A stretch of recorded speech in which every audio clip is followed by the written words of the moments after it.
Cradling my 4-year-old daughter in my arms, all I could do was listen as the screaming outside the house got louder and louder, interspersed with sounds of violence and horrible, horrible wet thuds, and the unmistakable echo of muscle and sinew resisting the force that was slowly tearing them apart. It started just 3 days ago. Something happened out there in the world, and before we even get news of what's going on, seemingly half of the world is gone. Police and military were unable to stop it. Providing such a short frame of resistance, it's hard to know whether it was real or just a fluke. There was no centralized target, no way to use our most powerful weapons, not without incinerating ourselves in the process. They poured forth across the world, from wherever it was that it started. I hear banging on the door downstairs and the screams of people being slaughtered, unable to mount a proper resistance against such a force. It doesn't take long before the pounding gives way to splintering and the sound of shattering wood. They're in the house. No more than a moment or two passes before the door to the bedroom starts shuddering. The things I piled against it are holding, for now, but I know realistically that they're going to manage to come through. I keep rocking my little girl, humming a lullaby in her ear to calm her as she cries. The pounding grows in force and volume, and the frame starts to crack.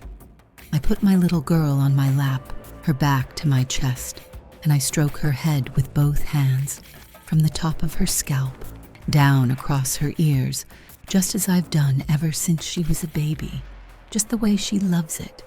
The effect is instantaneous. Her desperate crying calms to a series of sobs and hiccoughs, her small body shuddering against mine in fear. I keep humming to her, soothing her hair, acting for all the world as if nothing is out of place, not a single thing amiss. Agonizingly slowly, in a reverse cadence of the sound of splintering wood, she calms down. I can feel it when she stops tensing, as I keep stroking her down the sides of her head. A final hiccough of a sob, and she falls quiet, her body relaxed. She doesn't even have time to realize what's happening as I twist her neck with a violent jerk, accompanied by a dry snap of a sound. She's dead before she can even slump down into my lap. The door is giving way. The furniture is pushed back. I may be torn limb from limb while I scream, but at least my baby angel's safe from harm. 40. The Enemy by A.G. I flung myself through the door and vaulted the toppled, long-dead refrigerator that served as an ineffective barricade in front of me. My legs propelled me through the room and into the small hallway on the other side.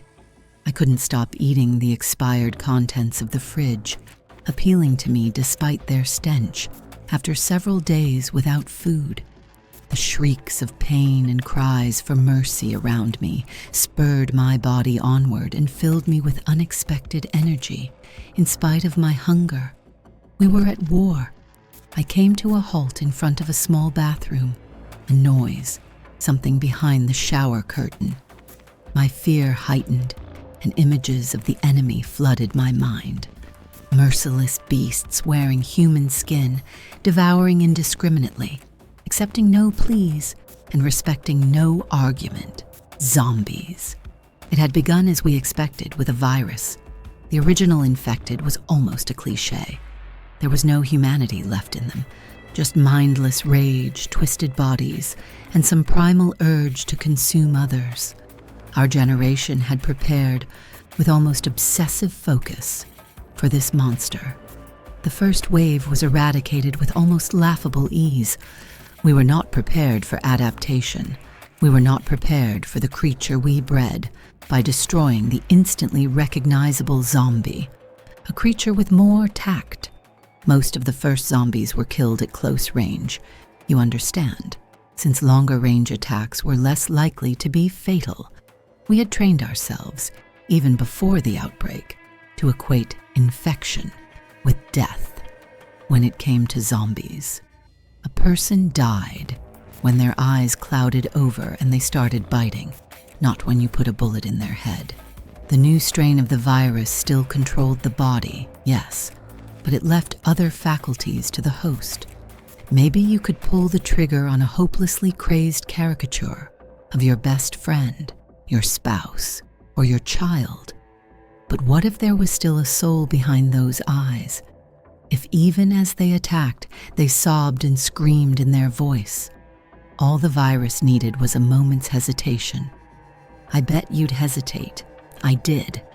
This is why now I could only watch as my arm wrenched back the shower curtain and my hands reached for the cowering child.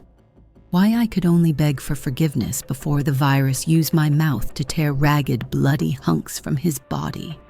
Why I couldn't even vomit as my hunger dissipated with the now sickeningly familiar taste of human flesh. We were at war, and I am the enemy.